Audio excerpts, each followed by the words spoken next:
مصطفى منبع للصفا، سيد الأنبياء مشعل في الوفا، كان في عطفه لليتامى دفاع.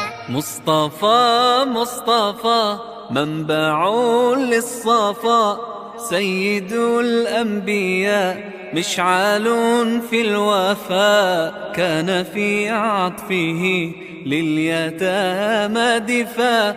حن قلبي له فاض شوقا إليه، ليس أرجو سوى شربة من يديه. الصلاة عليه والسلام عليه، للسماء ارتقى فأتى بالنقاء، وغدا وجهه نيرا